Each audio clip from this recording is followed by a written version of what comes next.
I live in a red brick townhouse on Pinckney Street in Boston, United States. The house has white shutters, a black iron railing, and narrow stairs that creak whenever you climb them. I used to love that sound because it meant home. But that night, the air in my house felt wrong. Too still, too expectant, like the calm before a courtroom verdict. I had set lemon bars on the marble counter, brewed fresh coffee, and polished the mahogany dining table until it shone. My husband, Marcus Hale, had called it a simple family discussion. I knew better. The knock came right on time.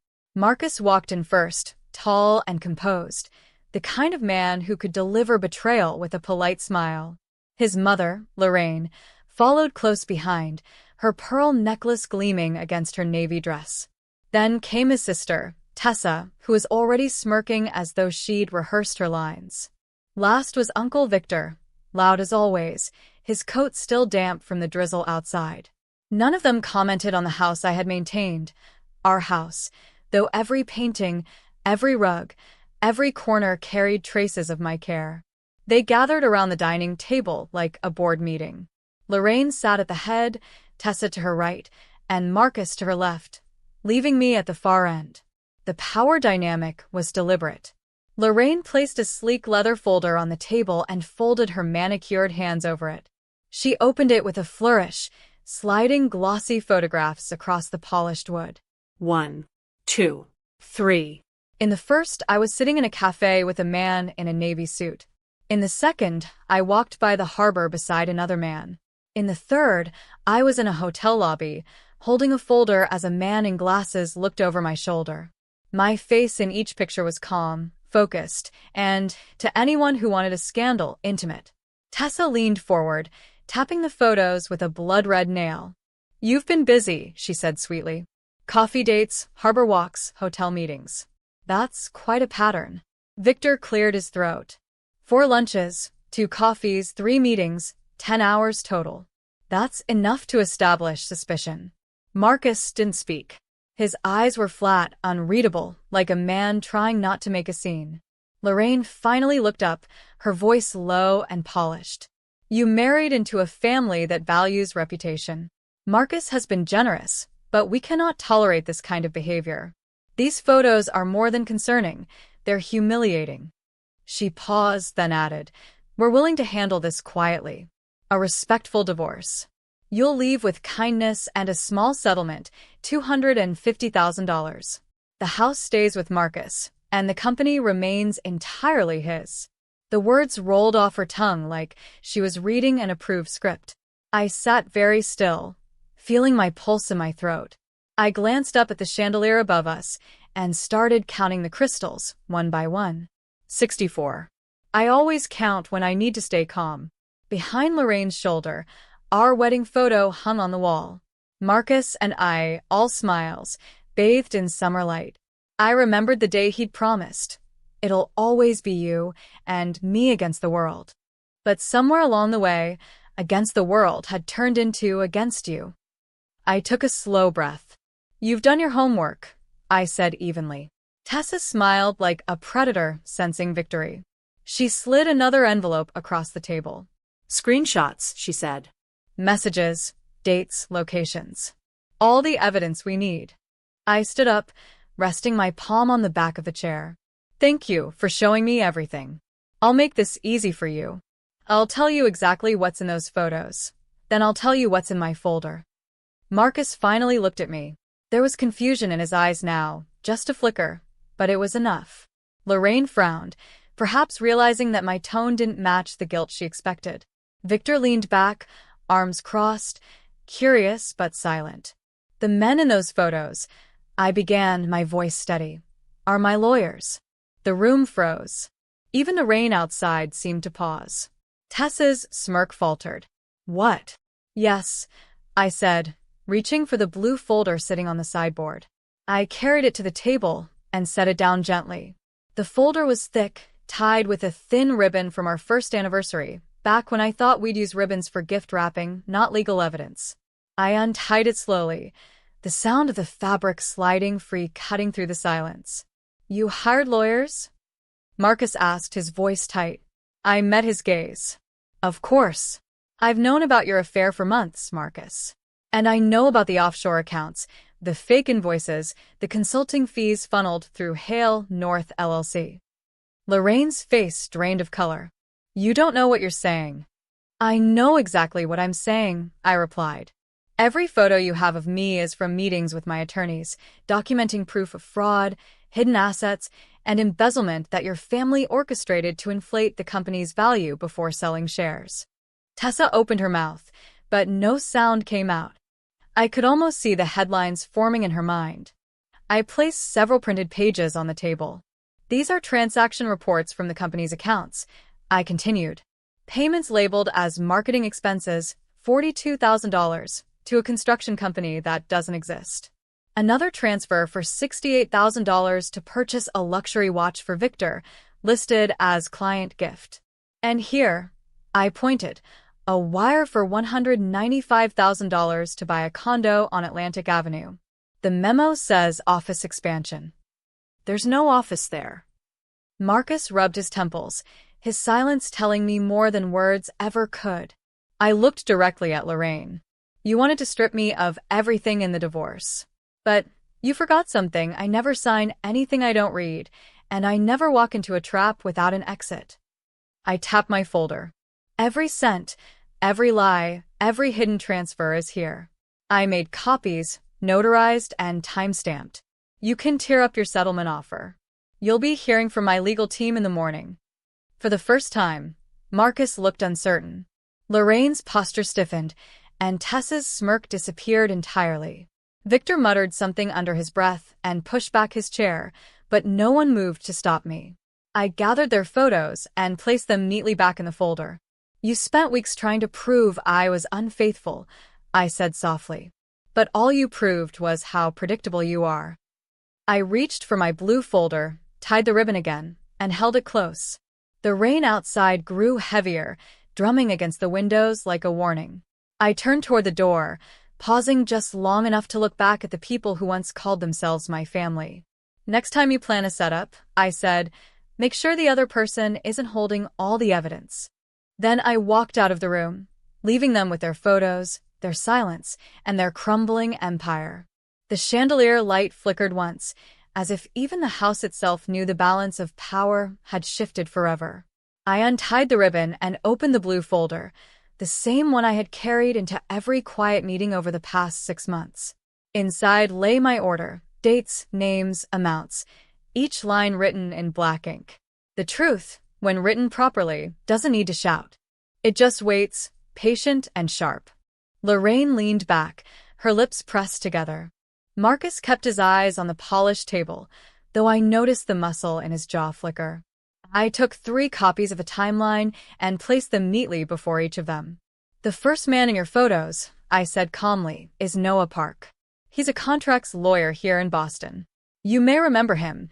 He handled your warehouse lease years ago, Marcus. Lorraine frowned. You met him without telling Marcus? I met him after Marcus told me we needed to update our prenup, I replied. Except he never got around to signing the new one. So, I made sure we had an addendum instead. Marcus's head jerked slightly. Addendum. I nodded. Yes. After our 2nd year of marriage, during that weekend in Cape Cod when you promised to be more careful with money, the addendum documents every one of my contributions to this marriage. I slid the paper across to him.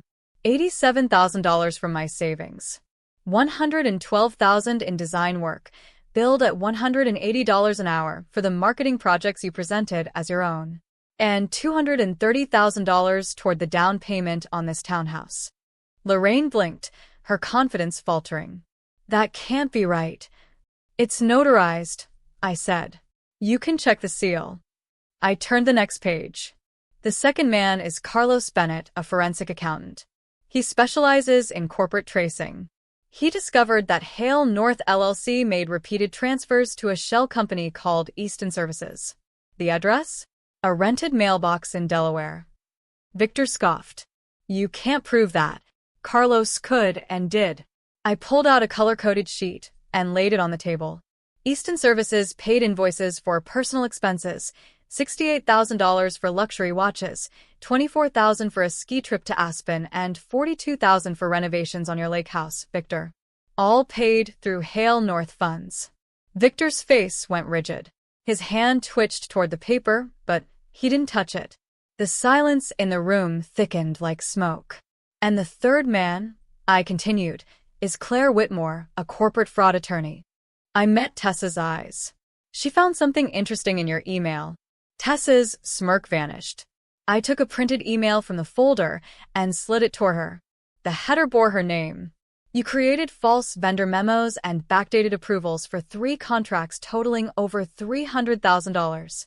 All signed in your handwriting. Tessa's face drained of color. That's not. It's authenticated, I said simply. IP addresses, timestamps, full metadata. The digital trail doesn't lie. Marcus shifted, uneasy now, his composure cracking. You had no right to. I had every right, I said quietly. You and your family tried to destroy me, Marcus. You sent me these photos, hoping I'd crumble. But while you were plotting, I was preparing. I opened the next section of the folder, revealing a stack of bank statements and property deeds. Here, I said, sliding them forward, are the assets your family tried to bury. The cars are registered under shell names. The boat Victor bought using company funds. The Atlantic Avenue condo you placed under your cousin's name, Marcus. Every single item tied back to Hale North. Lorraine's voice trembled. That's nonsense. I turned another page and pointed. Then explain this. A wire for $195,000 from Hale North LLC to a mortgage account with the memo line marketing project. Except there is no marketing project. There's just a luxury condo under your family's name. No one spoke. I reached into the folder one last time and pulled out a small silver flash drive. And this, I said, is the recording. Lorraine's eyes widened. Recording? Yes. From a dinner at Barrow Street 2 months ago. Marcus told a colleague he could put me out with nothing. He bragged that the photos would make it easy. He laughed when he said my work wasn't real because he never paid me a salary. Lorraine shut her eyes. Victor muttered a curse. Tessa stared at the wall, pale and trembling. The irony, I said softly, is that the moment he laughed, the restaurant sound system caught the entire thing on its security feed. I didn't have to plant anything. Marcus's voice was hoarse. You were recording me? I didn't have to, I repeated. The universe handled it. The rain outside grew heavier, tapping against the windows like an impatient witness. I let the silence linger before placing one final document on the table. This, I said, is my proposal. You can either accept a private settlement or prepare for a public one. Marcus looked up, eyes tired. What are you asking for? I want the townhouse deeded to me within 30 days. I want a buyout equal to 35% of Hale North's fair market value, payable in cash and secured by non-transferable assets. I want repayment of my contributions in full. I want my legal fees covered. And I want a public statement clearing my name. Lorraine straightened. You're dreaming. I smiled. Then wake up. Marcus's eyes darted to the last page of the folder and froze. Claire had helped me draft a referral to the Attorney General's office in Boston. It wasn't an accusation. Not yet. It was a polite invitation to explain the irregularities in Hale North's financial structure. The letterhead alone was enough to drain color from every face in the room. Victor whispered something under his breath. Lorraine's hand trembled. Tessa pushed her chair back, but no one moved toward the door. I closed the folder and tied the ribbon again. We can do this quietly, I said, my voice steady. Or we can do it publicly. Either way, I'm ready. The rain outside turned to a steady roar, echoing through the old townhouse. None of them spoke as I walked to the door. My hand lingered on the knob for a moment before I turned back to them. I didn't come here to destroy you, I said. I came here to remind you that truth doesn't disappear just because you cover it with money. Then I left them there, with their lies, their silence, and the evidence that would soon make headlines if they didn't choose wisely. The morning of the settlement meeting, Boston was wrapped in fog thick enough to hide the skyline. I remember watching it from the back seat of the town car Noah had arranged. The glass towers along Atlantic Avenue looked like ghosts of their former selves, a fitting backdrop for the end of my marriage. I wasn't nervous anymore. I had already bled through the fear. All that was left was quiet resolve. The conference room sat on the 20th floor of a glass tower overlooking the harbor. It had cold marble floors, walls lined with abstract art, and a view that made you forget the ground existed. The table was long, dark, and sharp-edged, just like every conversation that was about to happen in that room. Marcus arrived 5 minutes late with a new lawyer. Her name was Elaine Foster. Elegant, calm, and clearly chosen to make me second-guess myself. Lorraine and Tessa sat beside her, dressed in their best versions of innocence. Victor was nowhere to be found. I suspected his lawyer had advised him to keep his distance. Noah set down a black binder that looked like it could hold 1,000 truths. Inside were all the exhibits, bank statements, transfers, property records, and the recording from Barrow Street. Every secret that had once lived behind the Hale name was neatly tabbed and labeled. Elaine flipped through it with a neutral face, the kind lawyers wear when they know their client is cornered. "My client," she began, "is prepared to discuss a fair settlement. He disputes your valuation of Hale North, but he's willing to negotiate regarding the townhouse and a statement addressing the photographs." I folded my hands in my lap. The independent appraiser we hired valued Hale North at $38.4 million, I said. 35% of that is $13.4 million. I want it in cash. No stock, no promissory notes, and no more delays. Lorraine leaned forward, her voice dripping with maternal superiority. "You lived well, dear. You wore beautiful clothes, traveled first class, and enjoyed the life our family name provided. You should remember that before you ask for more than you deserve." I smiled faintly. I built that life with my own hands. I wrote the presentation that won the $12 million credit line. I brought in the Chicago investor who funded the second warehouse, $5.6 million. Those documents are in the binder, too. He didn't pay me, but the law recognizes work. The numbers don't lie. Lorraine's eyes narrowed. Marcus said nothing. He looked smaller than I remembered, like the air had finally escaped his arrogance. Elaine leaned toward him and whispered something. He nodded twice, then looked at me directly. "We'll sign," he said quietly, "if you include a confidentiality clause." I met his eyes. "No gag clause on my name. I won't publish your secrets, but I won't carry your lies either." Elaine sighed. It was the kind of sigh lawyers make when they already know they've lost. The paperwork took hours. We went through each term like surgeons closing an old wound. When it was done, Elaine slid the final pages across the table. My name looked strong in ink beside his. The townhouse on Pinckney Street became legally mine. The buyout, $13.4 million, would be paid in 2 tranches, both secured by Hale North's Cambridge warehouse and Marcus's personal holdings. My legal fees were covered in full. The statement, drafted by Elaine herself, was clean and final. The photographs previously circulated by the Hale family do not depict any act of infidelity. Any suggestion to the contrary is false and withdrawn. I read it twice, then signed. For the first time in months, my hands didn't shake. We left the building in silence. The fog had begun to lift, revealing the harbor's gray-blue shimmer. Noah walked beside me, his voice calm. "It's over," he said. I nodded. For them, maybe. For me, it's just beginning. The fall began the next week. By Tuesday, Hale North's vendors were calling about unpaid invoices. By Wednesday, a New York client froze a $2.2 million shipment pending contract review.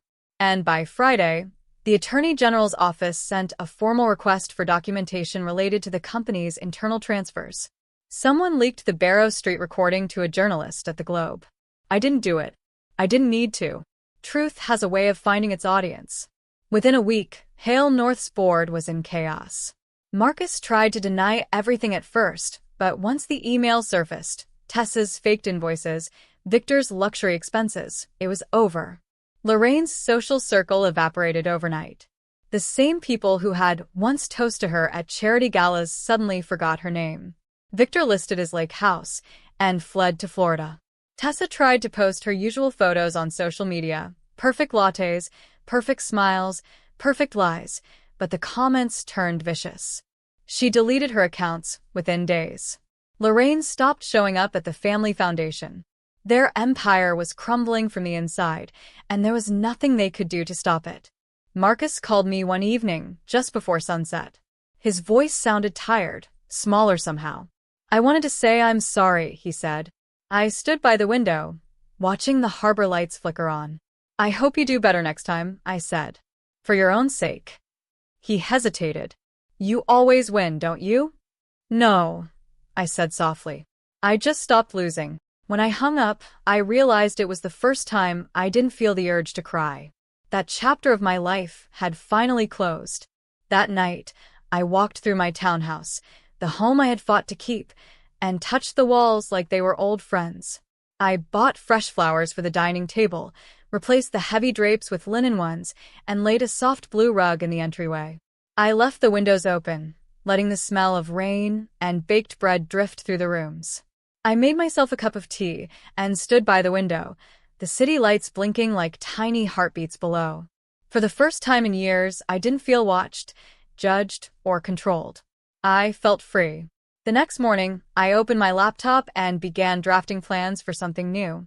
A consulting firm, one that would help women protect their money, their contracts, and their voices before anyone tried to silence them. The empire that betrayed me had fallen. But I was just beginning to build mine. The first morning after the settlement, I woke to the sound of rain sliding down the window panes of my red brick townhouse. For the first time in years, the silence didn't feel like judgment, it felt like peace. The house smelled faintly of coffee and lemon polish, and I sat at the kitchen island, staring at the deed with my name on it. My house. My future. My clean slate. By the end of that week, I'd turned the front parlor into my office. I moved a vintage oak desk against the window that overlooked Pinckney Street, set up my laptop, and taped a white sheet of paper above it that read, "Protect what you build." That became my compass. I called my new venture SafeGap Strategies, a consulting firm dedicated to helping women protect their money, assets, and autonomy before anyone could take them away. I designed the website myself. The banner was pale gray, with a simple line in bold black text. I help women secure their wealth and voice. No flashy slogans, no promises of miracles. Just truth and preparation, the two things I had learned the hard way. My first client came from Chicago, a woman named Allison Pierce. She was a successful marketing director with a husband who made every financial decision for convenience. He had her sign documents she didn't understand. She joined my Zoom call wearing a forced smile and eyes full of exhaustion. We spent 3 hours together. I taught her how to open a separate legal fund, how to draft an addendum to her prenup, and how to document every financial contribution she had made. We built a plan around her independence, not her husband's approval. When the call ended, she exhaled like she'd been holding her breath for years. In that moment, I knew I was doing what I was meant to do. Within 6 months, SafeGap Strategies had clients across Boston, New York, and Portland. I created tiered packages, $5,000 for financial planning, $12,000 for legal structure development, and $25,000 for full asset protection programs. I donated 10% of my time to pro bono clients, women who couldn't afford legal defense but desperately needed guidance. I brought Claire, my attorney from the Hale case, on as outside counsel. She gave every plan legal teeth. I hired Carlos for 3 days a month to audit red flags in clients' finances. Together, we became a small but fierce team. I furnished the office with a $600 conference table from a secondhand shop and a gleaming espresso machine that filled the air with warmth every morning. One by one, women started walking through my door. A surgeon from New York whose husband was siphoning money from her account. A schoolteacher from Providence who discovered her partner had registered their house in his brother's name. A pastry chef from Portland who built a bakery with inheritance money, only to watch her fiancé try to claim half. Each story was a reminder of what I had lived through and what I had survived. We made folders, drafted timelines, and wrote letters in clear, confident language that spoke with the voice of the law. I taught them what I wish someone had taught me years ago, that silence never protects, and preparation is the most powerful form of peace. One gray afternoon in March, I was carrying a bouquet of tulips home when I saw Marcus standing across the street. He looked thinner, his tailored coat hanging looser on his frame. He lifted his hand slightly, then let it fall. "You look happy," he said finally. "I am," I answered. He nodded, his gaze shifting toward the townhouse behind me. "You always loved that house." "I still do." He smiled faintly, tired, remorseful, and then walked away, swallowed by the hum of the city. I didn't call after him. That chapter had closed, and I wasn't reopening it. News about Hale North's downfall traveled quietly but consistently. Their Cambridge warehouse was sold to cover debts. Lorraine moved to a smaller property in Maine. Tessa disappeared from social media entirely. The company still existed, but it no longer strutted, it limped. There was a strange kind of poetry in that. A family that built its empire on appearances finally had to live without them. I didn't gloat. I didn't need to. Their collapse wasn't my revenge. It was simply gravity. Lies always fall under their own weight. 2 years later, I opened a second office in New York near Madison Square Park. The walls were soft white, the furniture sleek and minimal. Above the sofa, I framed a sentence that had become my creed.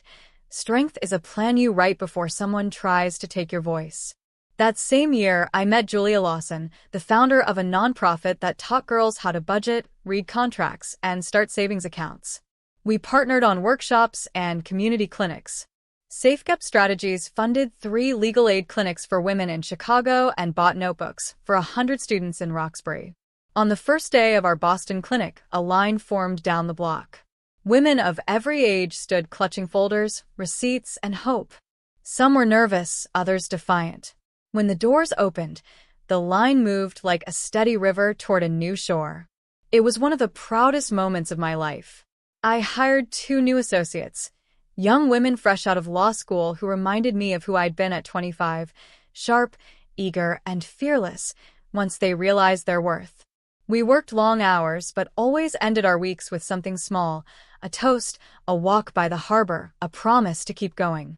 Sometimes, late at night, I sit by the window with a cup of tea and watch the street lamps cast soft gold on the wet bricks outside. The city hums below, alive and honest. I think about the night in that same dining room when Lorraine slid those photographs across the table. How steady my hands had been.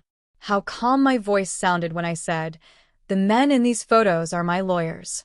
That was the moment I stopped surviving and started steering. People often tell me revenge must feel sweet. But it never felt like revenge to me.